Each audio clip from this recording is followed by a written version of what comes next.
मैं आज आपको कल्याण जी आनंद जी के श्री आनंद जी वी शाह किस प्रकार से मैं उनके संपर्क में आया और किस प्रकार से उन्होंने मुझे सिखाया संगीत करना, उसके बारे में बताता हूँ। मेरा पहला एल्बम 1998 में टी सीरीज से आया था, सनम। और मेरे साथ अनुराधा पौडवाल जी ने गाए थे दो गीत, दो पूर्णिमा जी ने गाए थे, एक ऋचा शर्मा का सोलो मैंने गवाया था और प्रिया भट्टाचार्य को छोटे से एक हंसी के साथ मैंने उसमें इंट्रोड्यूस किया था, जो बालाजी प्रोडक्शन में आज प्रिया के नाम से बहुत गीत गाती हैं। टी सीरीज का जो मेरा पहला एल्बम आया, उस समय तक मुझे संगीत की कोई जानकारी नहीं थी। बस किशोर कुमार जी के विषय में सुना था कि उनको भी कोई संगीत की जानकारी नहीं थी, उन्होंने भी संगीत नहीं सीखा था, लेकिन वो गाते थे, अच्छा गाते थे। तो उसी प्रेरणा से मैं गीतों को गाता था, धीरे धीरे फिर लिखने लगा, फिर संगीत बनाने लगा। और मैं आपको शायद पहले बता चुका हूं कि मुरादाबाद में एक राइड में मेरा एक्सीडेंट हुआ, मैं बेड रिडन हुआ और उस समय मेरी पत्नी ने मुझे एक सोनी का कैसेट रिकॉर्डर दिया था और मैं लेट कर गानों को लिखता और संगीत बनाता था। तो जब सनम से टी सीरीज से मेरा ये सनम एल्बम आया, उसका स्टॉक एक्सचेंज में बहुत बड़ा एक हॉल था बॉम्बे में और उसमें बहुत भीड़ थी, 10,000 लोग रहे होंगे। उसमें एक फंक्शन हुआ। उस फंक्शन में मुझे अपने एल्बम के बारे में बोलना था, गीत गाना था। तो मैं बैठा हुआ था, मुझे टी सीरीज के लोग थे, लेके गए थे। मैंने मंच पे देखा कि कल्याणी आनंद जी वाले आनंद जी भाई, आनंद जी वी शाह मंच पे खड़े हैं और वो अपने संगीत यात्रा के बारे में कुछ बोल रहे हैं। उसके बाद वो उतर के चले आए। जब मुझे बुलाया गया मेरे गीत शुरुआत करने के लिए, तो मेरे सामने सीट पे आनंद जी वी शाह बैठे दिखे। कई फिल्मी डायरेक्टर वगैरह थे, आर्टिस्ट भी थे, लेकिन मुझे, चूंकि मैं संगीत की जो मुझे ललक जगी थी फिल्मों में, वो कल्याणी आनंद जी के फिल्म सफर के गीतों से, जिंदगी का सफर है ये कैसा सफर, कोई समझा नहीं कोई जाना नहीं, और जीवन से भरी तेरी आंखें, ये गाने गा के मैंने शुरुआत की थी स्टेज शो करना। जब मैंने उनको सामने देखा तो मैं कुछ समझ नहीं पाया मैं क्या करूं, मैं अपने गाने शुरू करूं। इसके पहले मैंने बोला कि जिसके गीतों से मुझे आज मुंबई में आके अपना ये एल्बम रिलीज करने का मौका मिला है, वो मेरे सामने बैठे हैं, तो मैं सबसे पहले उन्हीं के उस गीत को गाता हूं जिसको मैंने सबसे पहले स्टेज परफॉर्मेंस में प्रेजेंट किया था। और वो मेरा गीत था जीवन से भरी तेरी आंखें। मैं हल्का सा गुनगुनाता हूं, जो मेरे भाई होंगे उस गाने को याद करेंगे।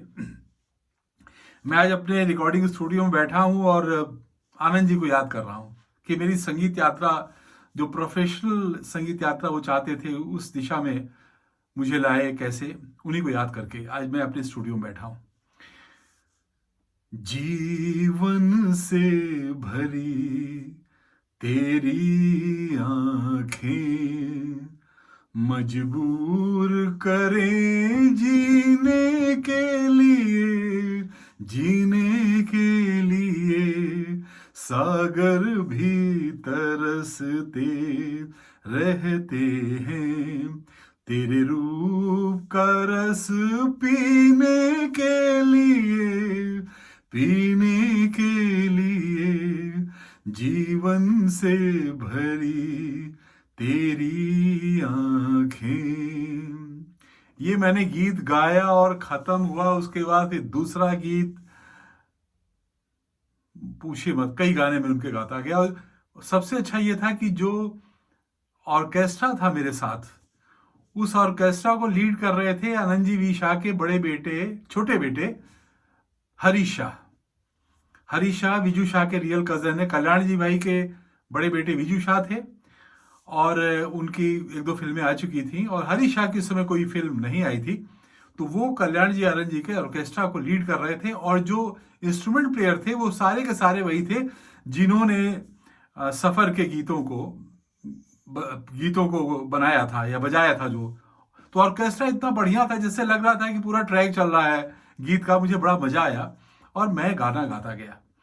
जब कार्यक्रम खत्म हुआ तो मैं गाड़ी में बैठ के, मैं उस समय लोखंडवाला में गुलशन कुमार जी का जो ओरिजिनल जो हाउस था जिसमें वो रहते थे, उनकी मृत्यु के पश्चात वो खाली रहता था, उसमें गेस्ट लोग कभी कभी आते थे, तो उसी में मैं रह के रिकॉर्डिंग कर रहा था। तो उसमें मैं जब जाने को, मैंने कहा भाई चला जाए, कुछ लोग थे साथ वहाँ से आए, तो बोले कहाँ जाना है, हमने कहा लोखंडवाला चला जाए। तो बोले नहीं नहीं, आपको तो आपका सामान लोखंडवाला से मंगा लिया गया है। वहाँ से लगभग 2 घंटे की जर्नी थी लोखंडवाला, जहाँ मैं पैडल रोड के आसपास कहीं ये फंक्शन हो रहा था। 2 घंटे 1.5 घंटा लगता कार से जाना, कार से आना। वो 2-3 घंटे में मेरा सामान वहाँ से पैक होके सब आ गया। अब मुझे पता नहीं चला। मुझसे कहा गया कि अब आपको आनंद जी शाह ने कहा है कि आप उनके साथ रहेंगे और सामान आपका सब। मैंने कहा सामान क्या, सब आ गया आप? मैं उनके साथ आ गया। मैंने सोचा भी नहीं था कि इतने बड़े संगीतकार मेरे गीतों को सुन के इतने भावुक हो जाएंगे। मुझे गले लगा लिया उन्होंने स्टेज में आके, और चुम्मा लेने लगे प्यार से, मुझे बहुत खुश हो गए। और मैं उनके साथ फिर उन्हीं की गाड़ी, मुझे याद है, बैठ के हरीश जी चला रहे थे, उनके बेटे, और हम उनके घर पे आ गए। जो घर पे आके जो उनका बिहेवियर था, मैं आपको बता नहीं सकता हूँ कि कोई मानव इतना महान हो सकता है, संगीतकार ही हो सकता है जो संगीत से जुड़ा हुआ, कोई नहीं हो सकता है। उन्होंने उनका एक बेडरूम था, 3-4 बेडरूम का उनका मकान था पैडल रोड पे ही, और उनका जो बेडरूम था उसमें वो सोते थे, उनकी धर्मपत्नी सोती थी। उन्होंने वो खाली कर दिया और कहा कि तुम इसी में रहो, क्योंकि मैंने यही संगीत साधना सीखी है। और उसी रूम के साथ एक अटैच छोटा सा रूम खुला हुआ था, दरवाजा नहीं था।